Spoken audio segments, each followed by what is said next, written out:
Hey, welcome to Cow Free Kicks. Today I've got an absolute classic sneaker for you. It's the Nike Air Structure OG.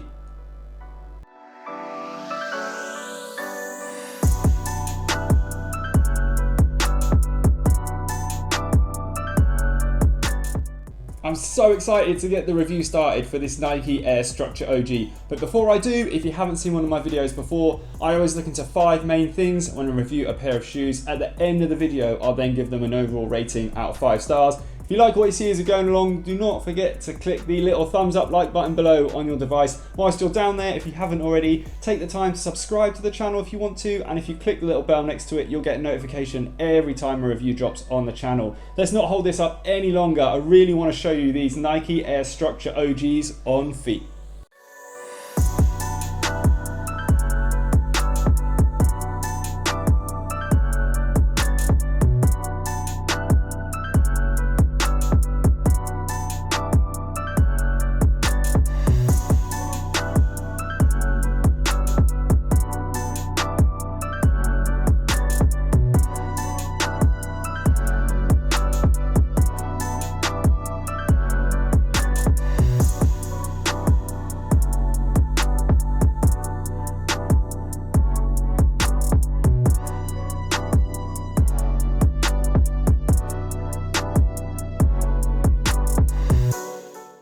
Wow, what an absolute banger of a sneaker. I absolutely love these. They're unreal in hand and on feet. They've got so much character, an absolute classic 1991 silhouette remade 30 years later by Nike, and thank you for doing it because they look so good. I can't fault them looks wise at all. Now, I'm not sure what these were made out of in 1991, and to be honest, there's a lot of confusion out there as to what this upper is made from. You've got this kind of nylon fabric, synthetic fabric here that's slightly perforated, and that runs over the whole of the sneaker. On top of that, you've got micro suede. Now, micro suede is a man-made faux suede. So you get this black detailing area here in the toe box area, that runs through into the middle of the foot, then that's overtaken by this light grey micro suede, then you've got a blue micro suede swoosh.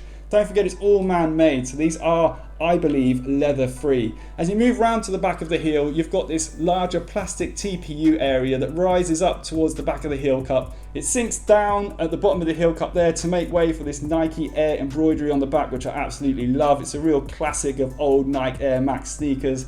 Move around to the other side, there's no swoosh on this side, but you can see there's a distinct colour change. Now on the inside of your foot, you've got this kind of infrared, they're calling it, but really it's like a pink Volt colour that you get on the top of the eye stay and just above the Air Max window on the Air Max unit. When you move back round to the other side, you get the blue, you get the teal eye stay, and you get the blue colours just around the top of the Air Max bubble there. When you look at the tongue, you've got both colours combined with Air Max structure detailing there. The inside of the sneakers really pop with that kind of infrared pink Volt colour that goes all the way through. As you can see there on the materials label, there's nothing there that marks any of the upper as suede or leather.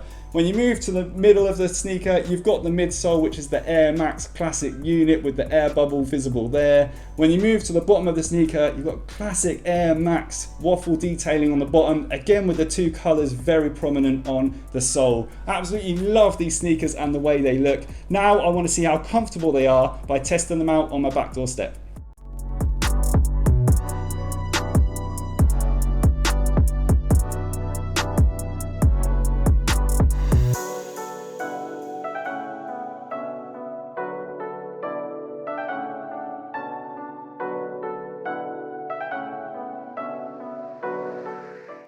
Just a quick note, this colourway is the only one I've promoted on this video. I haven't mentioned the other colourways because it looks like there's clearly leather on those. So this OG teal and infrared colourway looks to be the only one that's possibly used the micro suede upper. So just be careful if you're conscious about what you wear on your feet for the other colourways out there. Now I want to talk about their comfort, and these are surprisingly and incredibly comfortable. Really blew me away how comfortable these were, and it really starts with the top of the sneaker. And what you get with these kind of old school throwback kicks is that you get a lot of foam detailing around the heel cup area and a very chunky foam tongue. And also on the inside of the shoe, this perforated synthetic material has a very soft feel to it on the toe area as well. So it's very nice and comfortable on top of your foot, really like slipping into a glove. And then you've got this Air Max unit in the midsole, and that does offer a lot of comfort, more comfort than I've kind of felt from other Air Max units recently. And it just feels overall an incredibly comfortable, nice ride.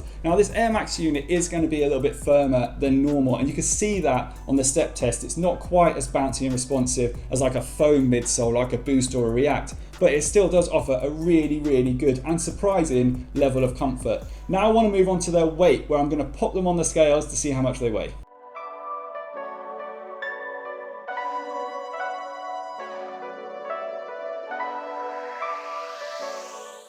Coming in at over 400 grams. That definitely puts them into the category of being a heavier sneaker than I would like to see. Anything above 400 really means they are on the heavy side. But to be honest, when I had these on feet, they didn't feel like they were heavy and weighty. They actually felt quite lightweight. I was very surprised by that outcome on the scales. But I do like to see sneakers come in at around the 330 mark, so their weight is definitely going to have to be something I consider later on in the video when I'm rating these. Now I want to move on to their breathability, where I'm going to pump them full of smoke to see how much is released, to see how breathable this old school upper is.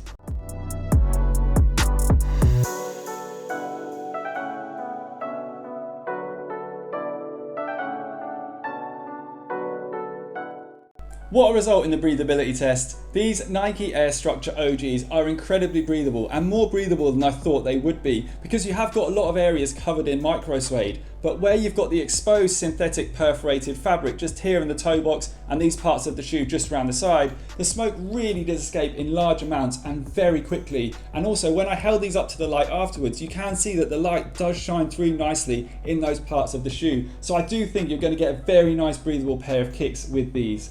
Now I want to move on to their price. Now these cost £115 and I'm really happy with that price. To be honest, I would have paid more, about 120, 125 for this absolute classic, because to be honest, it just looks so good. I would have paid more anyway. So 115 I do think is a really fair price. That's going to move me on to their score. Now really, I did have a little bit of trouble scoring these, but at the end it was pretty simple. I'm going to give these 5 stars, and I'm giving them 5 stars because I absolutely love the way that they look. They're surprisingly comfortable and breathable, and their price is very good. Now obviously they are too heavy really. That really should be a consideration in my score, and if you see my ratings there, I have marked them down for that, but in the other areas I've given them 5 stars in each area. So really overall the only fair result would be 5 stars for these kicks. If you've liked what you've seen today, please do not forget to give the video a big thumbs up. You can drop any comments below, also subscribe whilst you're down there. You can also follow me on Instagram. Hope to see you again very soon. Thanks for watching, bye.